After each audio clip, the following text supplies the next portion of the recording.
the Executive Director of the Coordinating Council of Broward. In the housing space, I wear a couple of housing hats. I am also proud to be the current chair of the Florida Housing Finance Corporation Board of Directors. I welcome all of you as housing advocates. I'm going to turn it over shortly to County Commissioner, former State Senator Nan Rich, but just wanted to share really how we got here today. Thank all of you for being here and sort of set us up for the conversation that we're going to have for the next hour. Back in 2016, the Coordinating Council of Broward identified housing affordability as being the top issue that impacted Broward County residents, business owners, families, and households. Since then, we have really been convening around the issue and really looking towards all the different tools that go into the solution toolbox of housing affordability. Sometimes it's difficult to look like you're making progress when things like the pandemic and, as we all know, the sharp increase in rents and the cost of housing has gone up significantly. And so we spent the better part of a half a decade educating everyone around the county and many of you on the housing affordability crisis, what it means, what you can do, and what we're looking at. And so now we're transitioning to digging a little bit deeper. These are nuanced conversations. These are not hashtags. This cannot be, this is not a conversation that you can have in one article or one podcast. And so throughout 2025, with thanks to some funding from Wells Fargo and PNC Bank, we're really excited to bring all of you subject matter experts so that we can dive a little bit deeper into the issues of housing affordability and homelessness, recognizing that the solution to homelessness is an affordable place to live. And especially for today, we're kicking it off with an update on Housing Broward. The Housing Broward Masterplan was accepted by the Board of County Commissioners last year. And as we are coming up on 1 year of that plan being accepted, we thought that today would be a really great opportunity to hear from 3 subject matter experts. We've got Ralph Stone, who is the director of the Broward County Housing Authority and Community Development. We've got Walter Duke from Walter Duke and Partners, and we've got Barbara Blake Boy from the Broward. I'm always thinking of the Broward Land Use Plan. Barbara, why am I drawing a blank right now? When the Broward County Planning Council. The Planning Council. Sorry about that, guys. I got a big weekend coming up, but really excited to hear from all of our experts. Now I'm going to turn it over to County Commissioner, former State Senator Nan Rich for some opening remarks. And then Ralph, I'm turning it over to you. Thank you, everyone, for being here. Okay, thank you, Sandra. Let me just say that up front that everybody needs to really show their appreciation to Sandra. She mentioned about going back to 2016. That's when the CCB kind of was reinvigorated, and she became our executive director. I became the chair, and we've been working on affordable housing ever since. And I will tell you that the person that gets the credit for all of this, or blame, however you want to look at it, is Ralph Stone, because the first speaker we had, when we had people come in and talk about what's the issue we should focus on the most. The Coordinating Council of Broward is basically a group of all of the major human service, health and human service organizations. It goes across everything you can think of, from the sheriff to hospital districts to all of our human service providers, our businesses, the Alliance and the Broward Alliance and Workshop. So everybody agreed after Ralph was finished. That was it, and so he put us on this path, and thank goodness, because I want to just say I don't think there's a county anywhere in this. I know there's not a county anywhere in the state that has done as much as we have done since we began on this mission, so to speak. So I just want to say basically that the goal of these webinars really is to continue the progress that we've made in adopting our housing master plan. As Sandra said, it's a year old now. It's hard to believe that. but it is. The theme of the master plan, leading the challenge, sharing the burden, is really what is critical, I think. And I know when I was mayor last year, I had the same kind of a theme of community collaboration, working together to accomplish things. And that's the only way we can accomplish things when it comes to affordable housing. We have to have everybody at the table.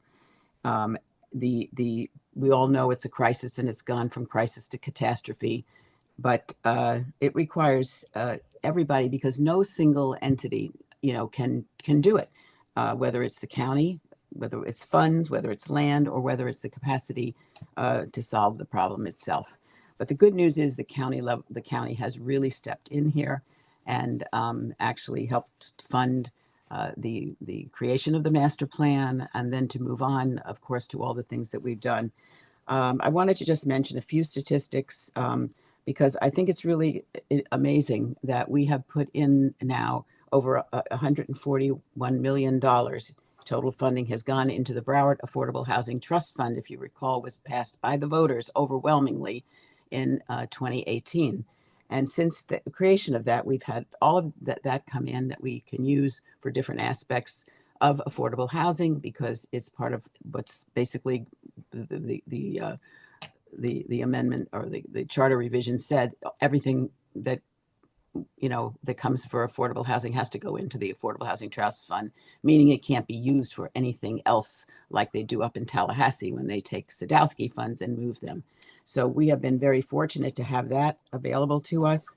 I just wanted to mention, as far as the plan is concerned, the master plan, it's really a coordinated and integrated approach. For those of you who haven't read the whole thing, I advise you to do it. We have it online, and you can read it there. So I don't need to go into all of that. But just really basically to say that we've done a lot. If you look at different things, we have statistics. These are the statistics, Ralph, I was talking about, going from 6,000 figures down to 37 and 40, as far as 37, 30, as far as multifamily units built.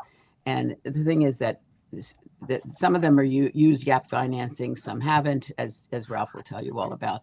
But the thing is that we've built thousands of units, with thousands more on the way. But you know what? It's not enough. And I'm the first one to say that, and so will Sandra. So we must do more, and we have to continue to bring everyone together to identify the possibilities, the opportunities. That's why it's wonderful to have both of our incredible county people here with us today, Barbara and Ralph, and then, of course, Walter Duke, who stepped up into that role of bringing the business community into it as well.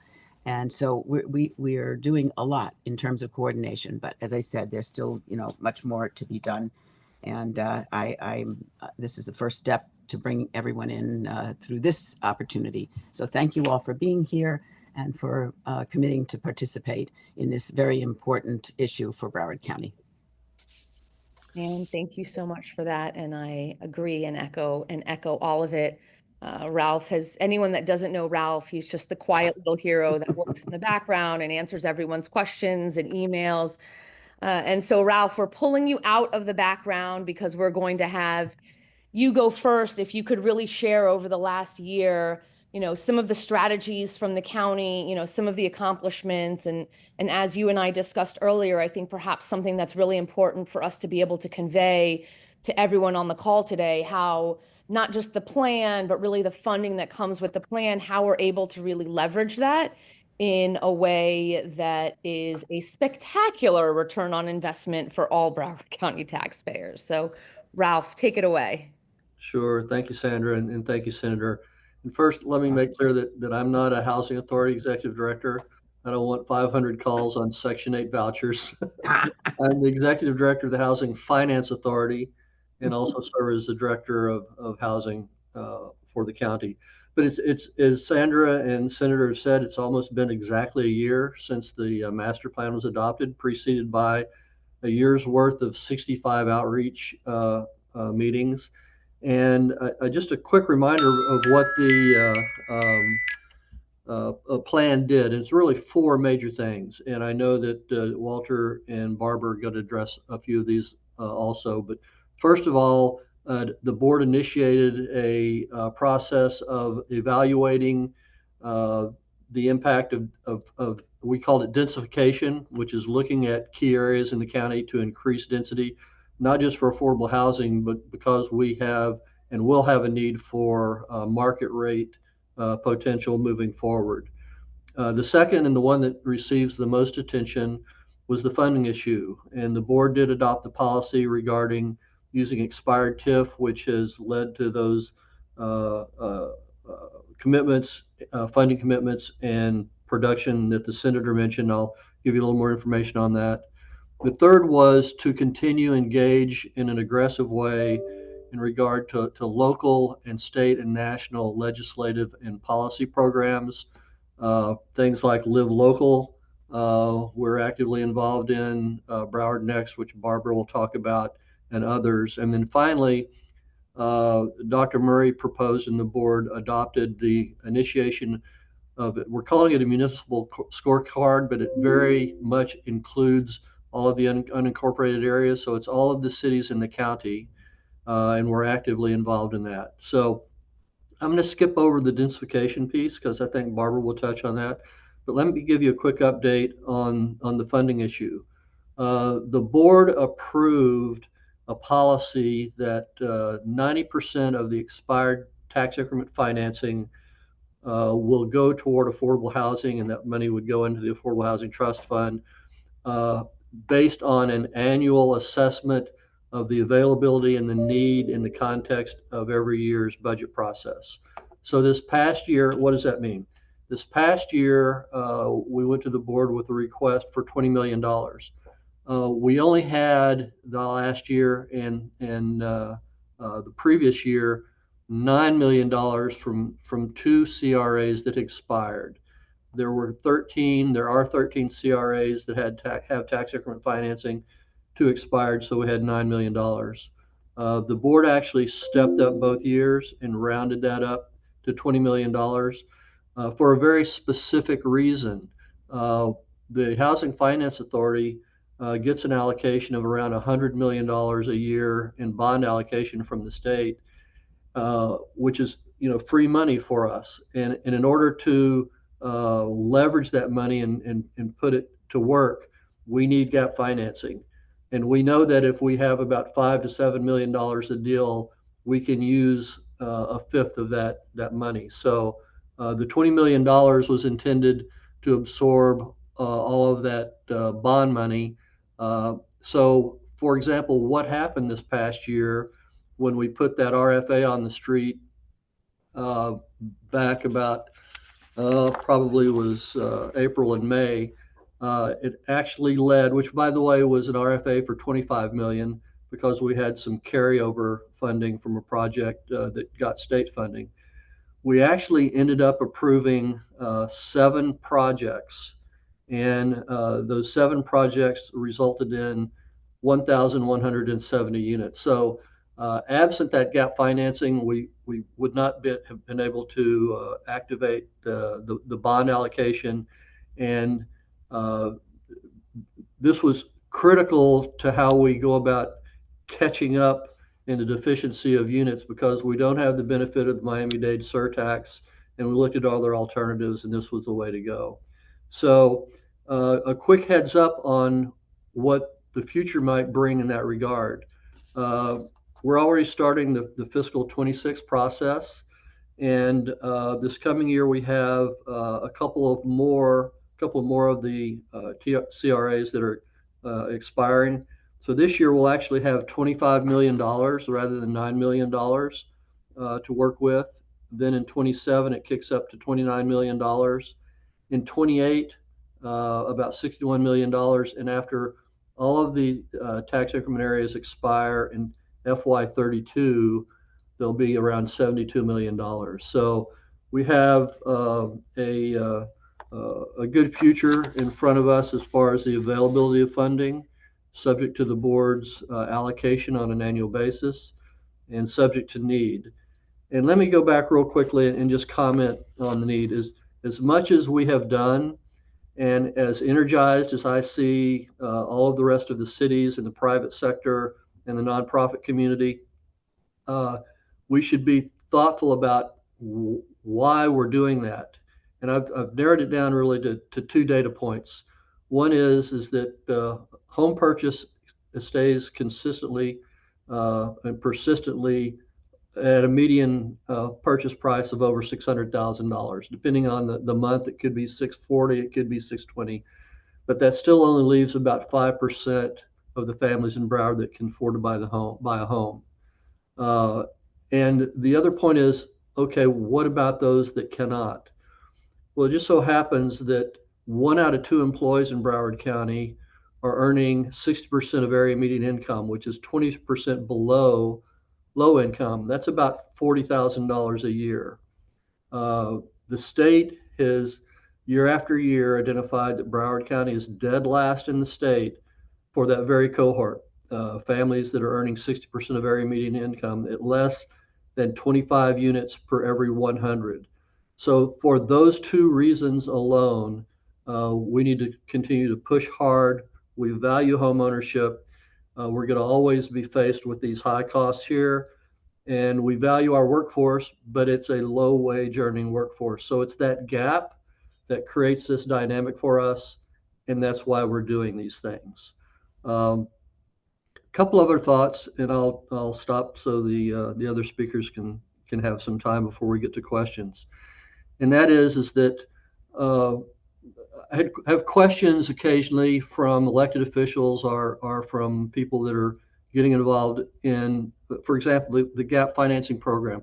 Why are we giving all this money away to developers? Well, in fact, this GAP program is not a giveaway. It's a 30-year zero interest loan, and I call it a slow rolling revolving loan fund.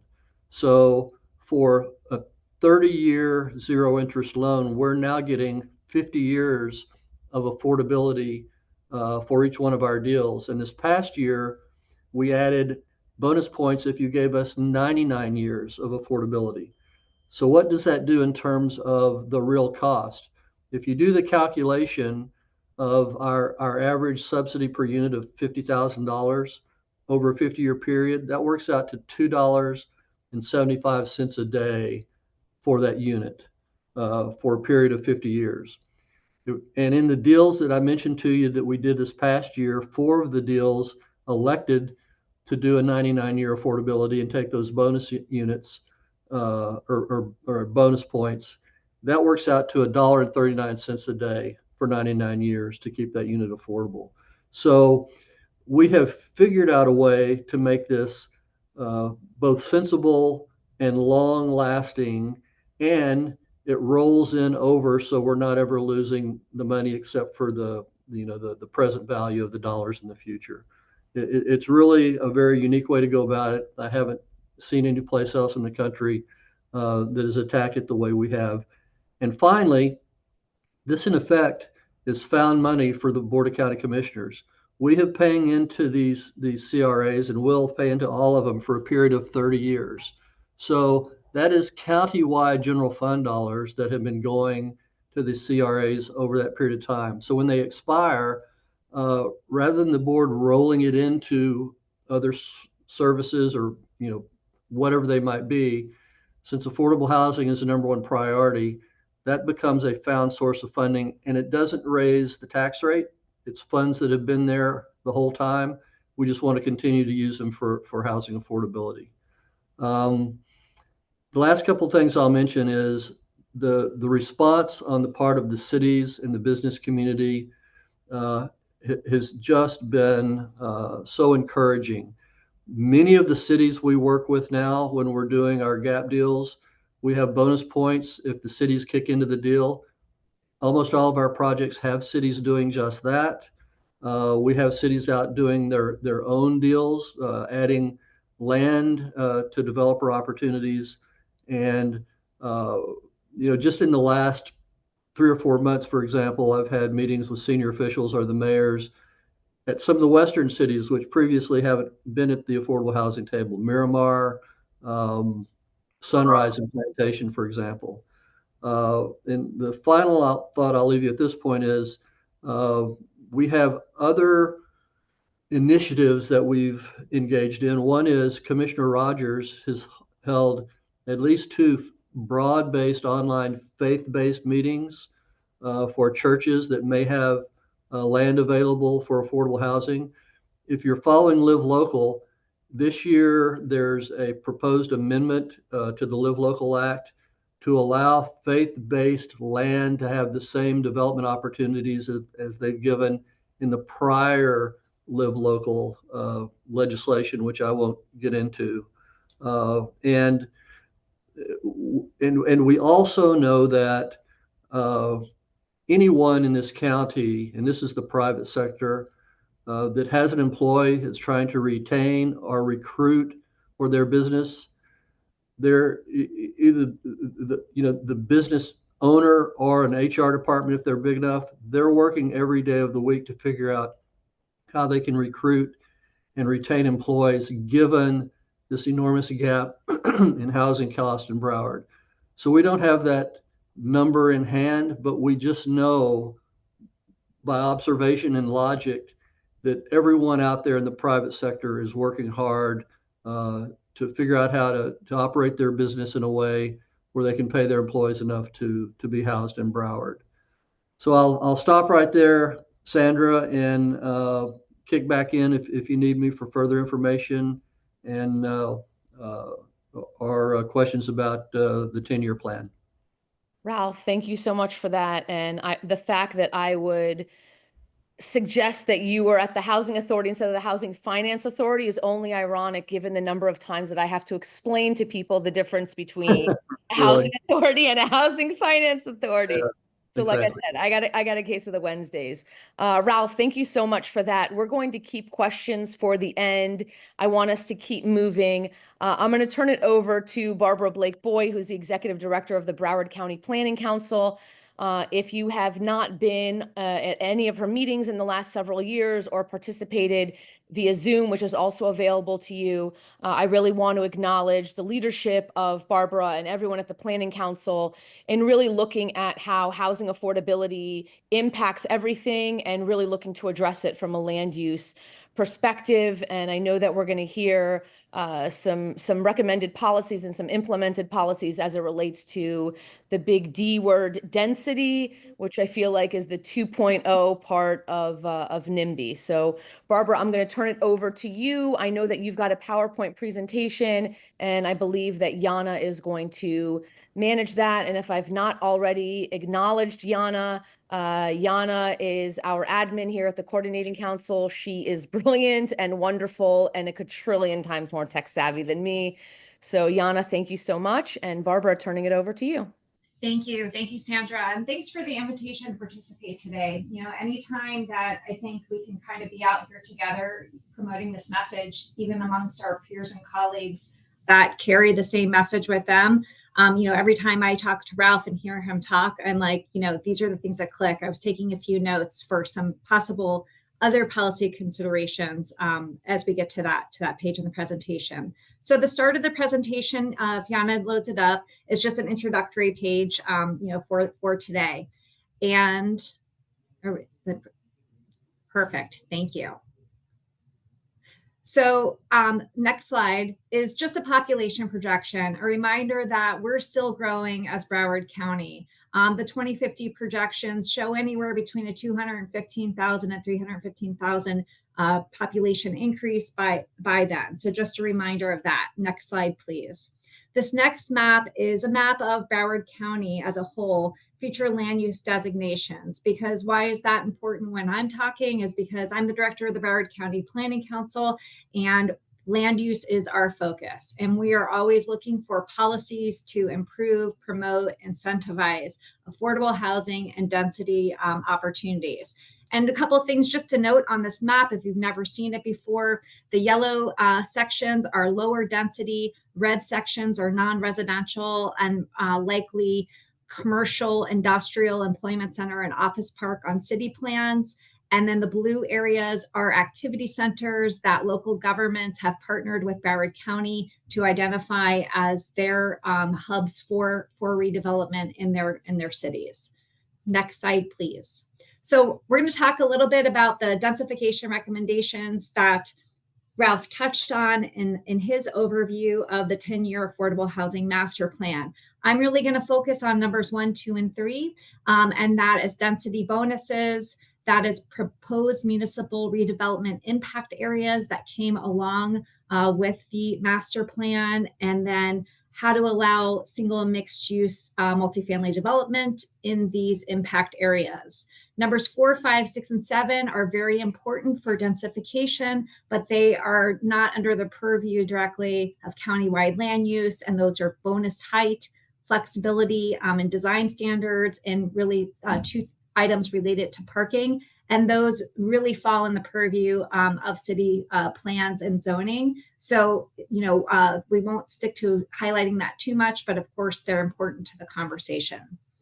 Next slide, please. So we're going to start with the Broward County Land Use Plan incentives. What incentives are in the plan currently for affordable housing for densification? Policy 2.16.3 focuses on bonus density. You'll see the formula on the screen, 6, 9, 19. That's moderate, very low, and very low. So if you have a commitment for one of those types of units, you're able to get bonus units that you can either use for more affordable housing or for market rate. The allocation of flexibility or redevelopment units is required only for the commerce to create a base density. So if you have an underlying residential density, you can use these bonus units, no problem. If you have a commercial commerce property, you do need to create a foundation of the density. And if you're in the activity center, you can still use this policy because you can use the activity center units as your foundation. So it's a way for local governments to really capitalize on their density and direct it to the areas that they're looking for redevelopment. Next slide, please, is just a further description of the residential commerce or activity center that we just touched on. There is a current limitation of 50 units per acre for residential, and that's been part of the strategy of the Broward County Land Use Plan since the beginning. So I certainly think that there's room for consideration of where it could exceed that if it's located like on an arterial, if it has direct access to transportation. That would certainly be an opportunity to consider a limit, removing that cap.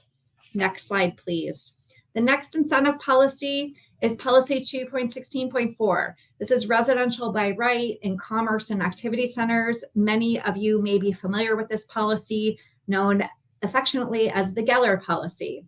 And this is really unlimited density as determined by the municipality. You'll see that the formula is the same as the bonus density formulas that we just talked about, 6, 9, 19, consistent throughout the plan.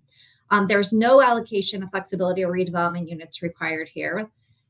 It is strictly by how the local government can approve and operate these units in residential by bulk and form. There is site planning criteria associated with this policy that's laid out in the plan so that it creates a mix of office and commercial and the residential units on the parcels.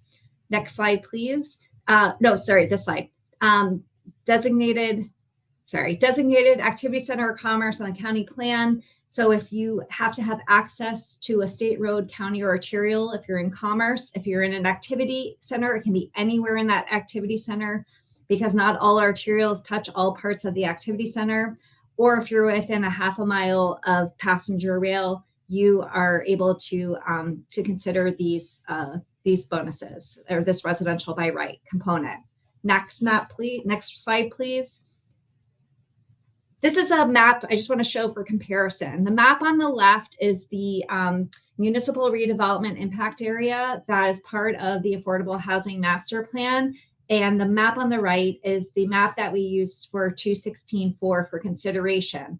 And I think that it's obvious the similarities between the two. So, the main takeaway is we're all looking in whichever policy or plan you're considering, we're all looking in the same areas for redevelopment opportunities and densification.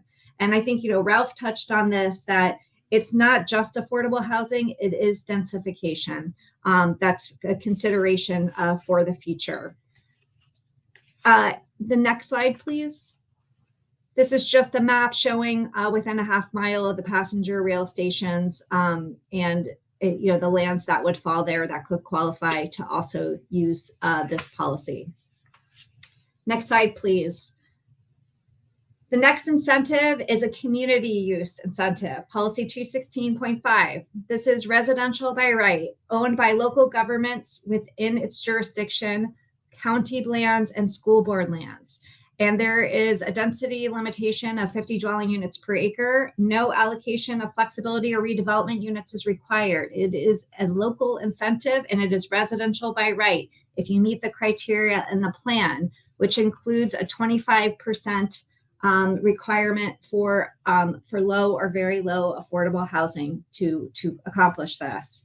The next slide, please, is a map, a general map of the generalized area of where these lands fall. You still have to qualify for the criteria, but it's a nice look at where the city, county, and school board owns lands throughout the county. Next slide, please.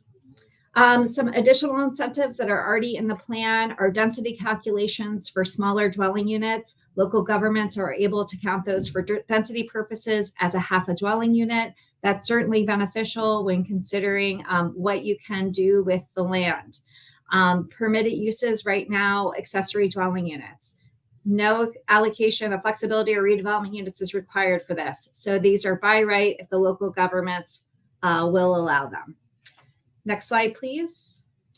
Now we're just going to get into the framework highlights and what we're doing to update Broward next. So all of the incentives we already talked about exist in the plan, and that's how they exist today. So what we'll go through here are opportunities that we are considering and that the Planning Council and County Commission will be considering to further capitalize on those bonus densities, further capitalize on these uses. So the first node is about single occupancy residential calculations. That will be the consideration of these kind of alternative living scenarios that you read about often are coming up from time to time, maybe where 7 or 8 individuals live, they each have their own bedroom, but they share a living space, and how that density calculation could be used to benefit the local governments. So that will be in the draft of what we're sharing with the Planning Council coming up this month. 216.3, examining additional densification opportunities for bonus density. We're going through the policy. I had a meeting with Ralph this week. We talked about, how can we make the plan better? Because that's always the goal. How can we incentivize these opportunities?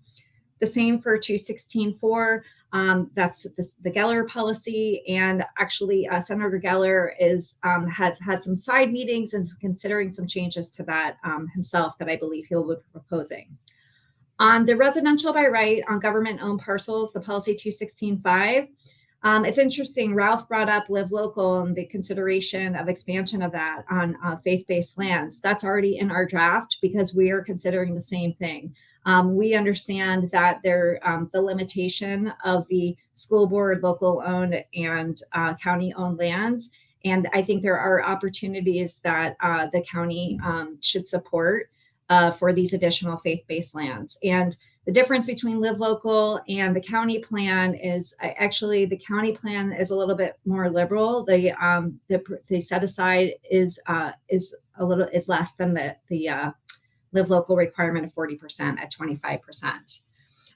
The final just kind of highlight right here is a redirection of an existing land use designation in the in the dash line areas. How do we make that a more powerful tool, modernizing that?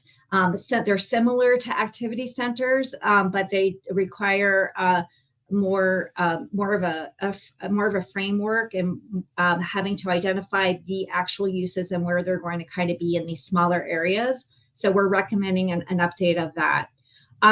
Ralph said something in his presentation that I wrote a note to add to this highlight page, and that is, could there be consideration of additional bonus density if a multifamily development is making a commitment beyond 30 years? Could we start incentivizing even that? 50 years, 99, could we start adding a density piece to that? So I think I'm adding that to the list of discussion points for the Planning Council. So thank you, Ralph, for that. Next slide, please. In our administrative rules document, which functions as the implementation for the Broward County Land Use Plan, the interesting thing about the administrative rules document is it doesn't have to go through the statutory process since it is the implementation document. So a couple of things to grab on there for highlights is consideration of an expansion of mixed residential, where we could consider horizontal. Right now it has to be in the building. So is that something that we could capitalize on to promote redevelopment opportunities and density and affordable housing? The consideration of additional platting exemptions. We're working on some language. We have a very narrow platting exemption right now just for single family infill development. And we are considering an expansion for all residential, any residential type. If there is a deed restriction for 30 years, that they would not have to go through the platting process if the local government also exempts them. And I think that could be a huge win just on time. And we always say time is money, but I think in this case, that could be a great consideration, because one of the items that we talk about often when we're talking about gap financing or tax credit deals is they don't know until they know. And once they know, having to add platting onto that could add, between 12 and 18 months to that process. So how do we get it on the ground more quickly? So I think it could be very beneficial for that. And then the final piece in the admin rules document is right now there's a voluntary buyout for land use plan amendments if you are unable to meet the county's policy. And the buyout is that either you're going to provide affordable housing or you're going to make a monetary contribution. And right now the monetary contribution is outlined as $1 per square foot per dwelling unit. And the time is right to increase that to be the same as the Geller policy buyout, which right now is $10,609 per unit. And that increases annually 3%. And that's a change that can be made relatively quickly. Next slide, please. I just want to touch on some of the strategies that we've gotten feedback from interested parties. And just quickly going through this, we touched on additional platting exemptions, but also there's a plat note amendment process consideration, and that's really the county land development code, but we're also working with the County Resilient Environment Department to consider how that could happen. Consideration of parking reductions, it's part of the housing plan that really falls at the local governments, but we're considering policies in the plan that's really supportive and helping promote cities to really consider that as a policy, not just part of their site plan or zoning.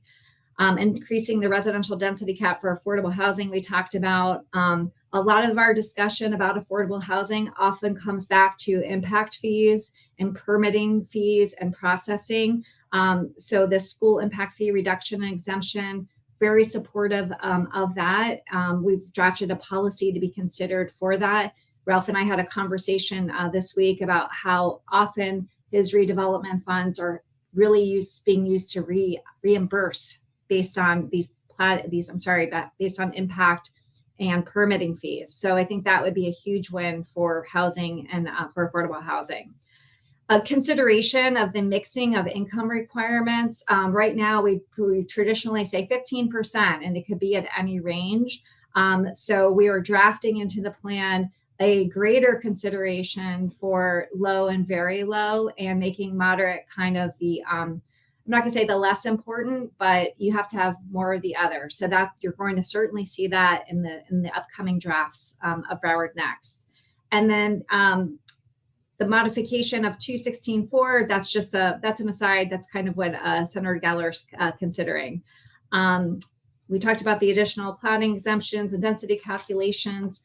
And my next slide is really just how to contact us, how to stay in touch about Broward Next, how to be on our constant contact list. If you're interested in submitting comments, if you have ideas about anything, the time is now. We're taking a first draft to the Planning Council Steering Committee this month, and we'll take a second draft because it's not a holistic draft, but we'll take a second draft of holistic to their April meeting.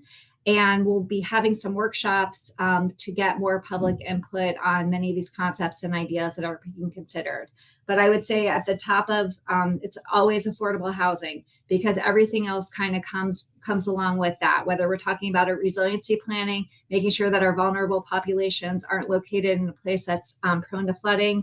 Resiliency planning goes along with that. Redevelopment goes along with that. So it's not just, affordable housing is not just in isolation. Everything is impacted by that.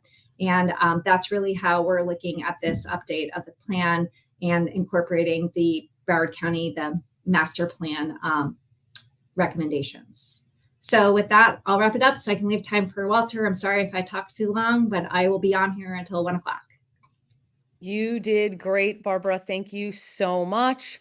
I am going to save questions for the end, but I did sort of preemptively message Barbara that I will be asking her about there was an article in the paper about the state passing some policy around ADUs. You shouldn't be surprised to know that Broward already did that.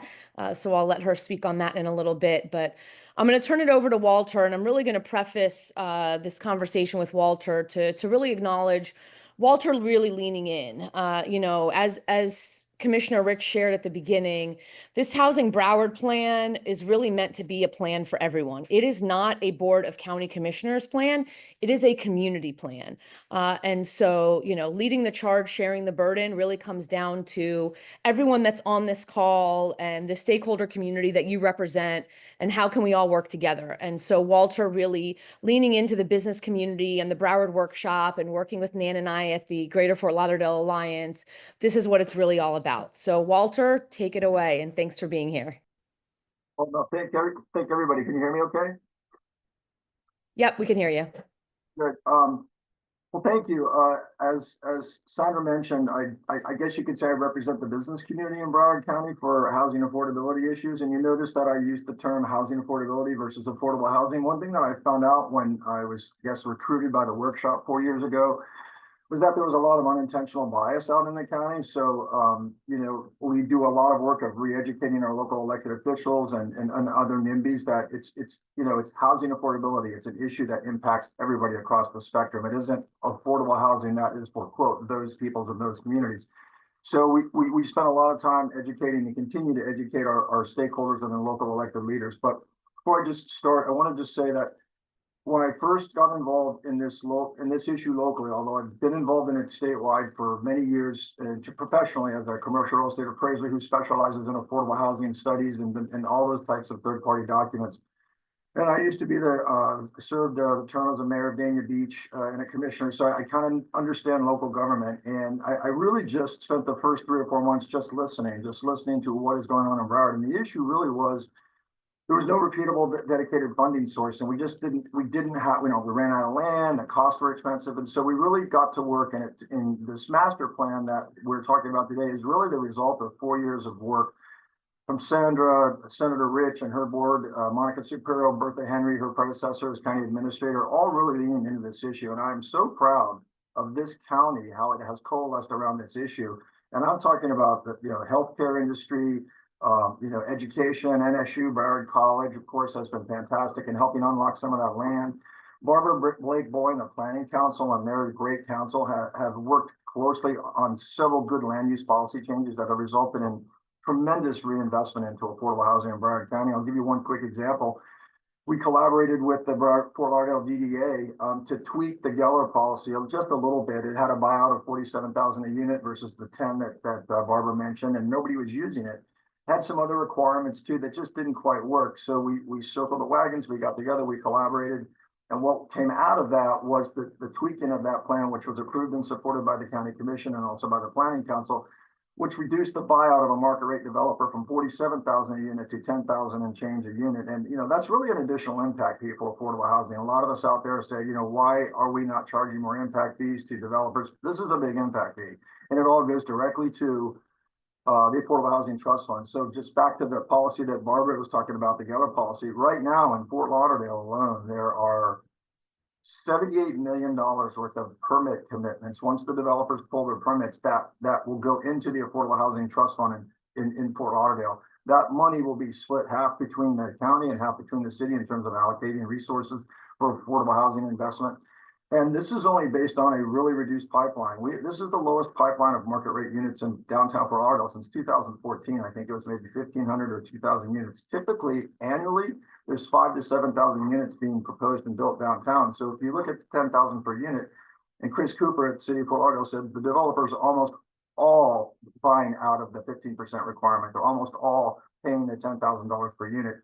So you've got 7,000 to 8,000 units a year. That's $70 to $80 million a year every year coming into that trust fund. And so now we've got the tools in the tool chest between the stuff that Barbara's working on, between what Sandra's working on and Ralph at the county, and the cities, I want to say, have really stepped up to the table as well. They were kind of the last wall of defense where we had to get them to be educated and understand and be part of the solution. And they really have. And I will tell you, like Plantation and Sunrise, for just a couple of examples, and there are others, Deerfield, Hollywood, Dania, Fort Lauderdale, a lot of good work being done out there, Oakland Park. But the city of Sunrise is actually contemplating an investment of $22 million in a 400-unit community. And that would have never happened 2 or 3 years ago. You would have never seen a city put 10 or 20 or 15 million, because now they understand, everybody understands this isn't an expense or a cost. This is an investment. This is an investment in Broward County's long-term economic sustainability. And if you look at just a typical community, and would you rather have a 100-unit community or a family community that everyone is strapped and they have no extra money at the end of the month to be good consumers? Whereas if you look at a typical 80% AMI community, the average additional monies that a typical unit has on an annual basis is about $20,000 versus being strapped, and they spend that money in the community. And it's a cycle of economic sustainability, and it just really is fantastic. The $1.8 billion in funding that are proposed under this master plan should produce an excess of 38,000 units over 30 years, and that's going to support close to 80,000 low-income residents. And I mean, I just think it's fantastic. So we have a lot of tools in the tool chest now. It's thanks to a lot of great work by the host of this, Sandra. Nan Rich has been unbelievable. What a champion she's been. And Ralph is an absolute unicorn. I mean, the things that he has come up with, Ralph really came up with this master plan, to be honest. I mean, we had talked initially about putting 0.2 mil on the tax bill. Then we talked about perhaps a $500 million GO bond, but that would just not have produced as many units, and it would have cost so much in interest. It just didn't make sense. And for Ralph to come up with this plan to reinvest the sunsetting CRA money back out into the community is just really phenomenal. It's the first of its kind in the state. And I will tell you, just in speaking with the development community out there, they are super excited about the predictability, about the fact that everybody's behind this issue, that, that there are political tailwinds here. The planning community, I can't say enough about them stepping up to the table and looking for ways to reduce costs associated with these communities, because that's really the goal. It's to reduce the cost, lower the hurdles, and to make these communities as inexpensive as possible to build and bring online as quickly as possible, to make them as affordable as possible. So I really just want to say I'm so proud and excited. We've taken that big first bite of the apple, and a lot of counties around the state are looking at our model. And you look at Palm Beach County right now, they are really struggling with a $200 million bond. They had talked about producing 20,000 units. Honestly, they may be lucky to produce a tenth of that. So I mean, Broward County is really doing a good job under very difficult circumstances, and I'm so proud and happy to be part of it. And Sandra, thanks for having me today. If any questions, I'll be here. Walter, great. Thank you so much. And thank you to all of our panelists. I don't know if anyone has any questions. If you have any questions, then you could use the Zoom box to go ahead and raise your hand. I did want to share 2 quick updates, and I know that I voluntold Barbara to give a quick update as well, but there was an article in the paper today about HUD Section 4 funds that are being eliminated. Enterprise, which is a major player in that capacity building space, was notified that their contract was going to be terminated. That is certainly going to impact the work of some of the nonprofits across South Florida. But Broward County, Ralph, correct me if I'm wrong, we discussed it this morning, does not receive a direct Section 4 allocation, nor does the Florida Housing Finance Corporation. But of course, both FHFC, and I don't want to speak for Ralph, I'll let Ralph speak, is really looking at what type of funds we do get from HUD, and how to really be transparent with partners on, on what the next couple months and years might look like in terms of expecting funds that perhaps come every year that might not come the way that it has in the past. Sandra, let me just add on to that. I have had discussions because the HUD money obviously it impacts homelessness. And for example, probably half of the money that we put into homeless every year ends up, it's federal money versus, and so if we're putting in $20 million, 10 million of it would be from federally funded sources. So, I mean, that will have some impact. I mean, I don't think any of us can say yet, but it's something to be looking at because HUD is definitely, on the list here. It's very problematic.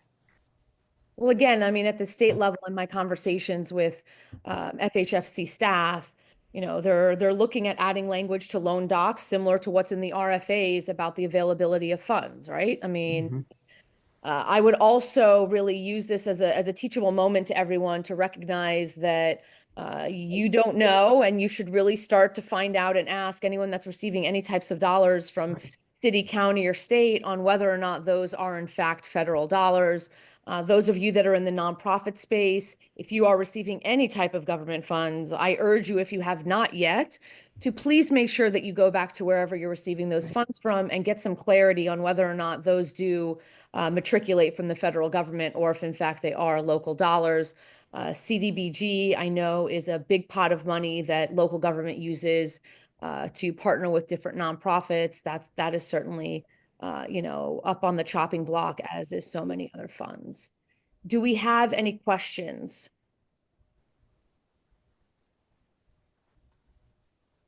Really? We have no questions? I'm shocked.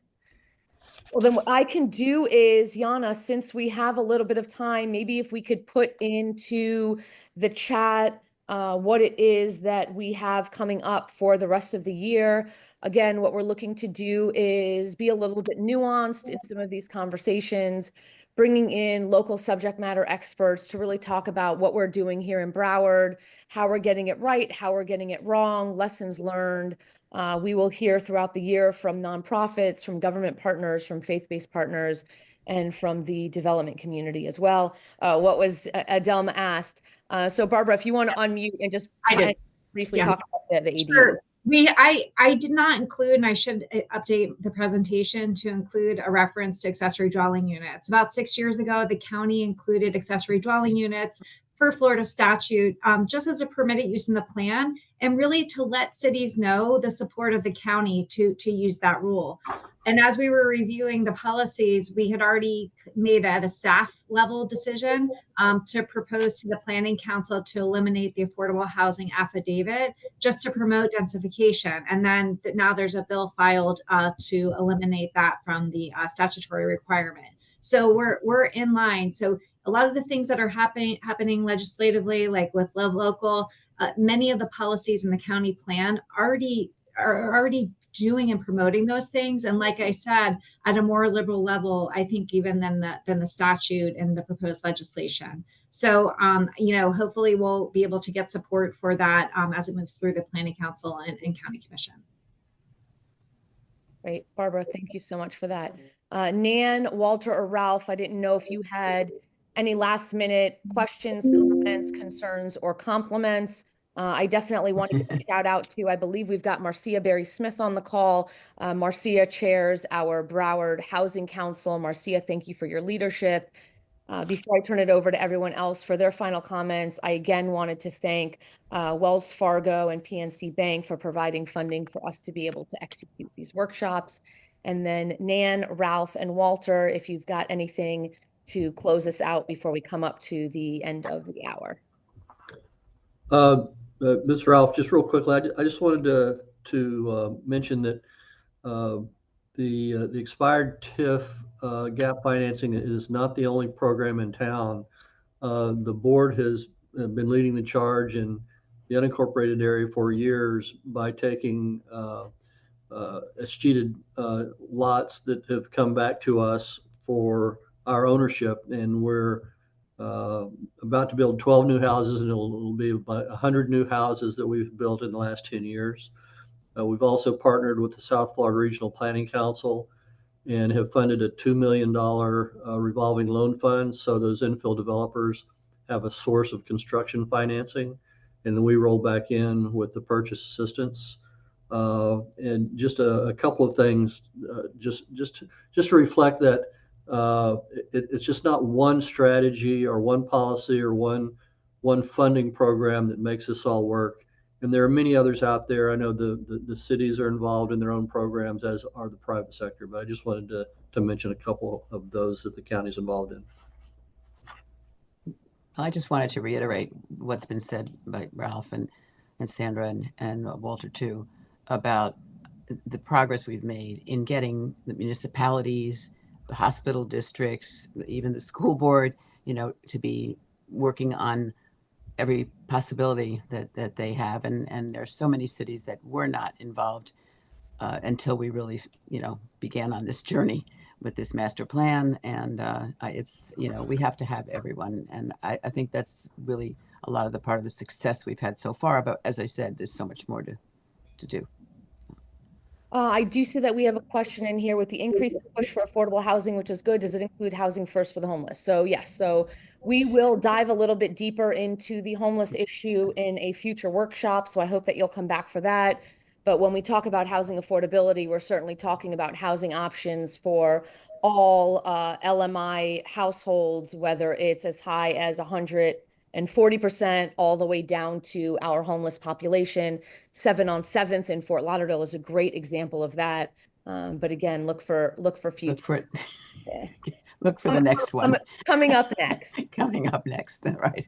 I again wanted to thank everyone for joining us today. I hope that you learned something new. I ask that anything that you did learn that is new to please make sure that whenever housing affordability is being discussed in any of your circles, that you share with them some of the information that we shared today. Again, special thanks to Yana. She did post the link to the recording, so you're able to see that again. And we hope to see you at our next workshop. Thank you, everyone, and have a great day.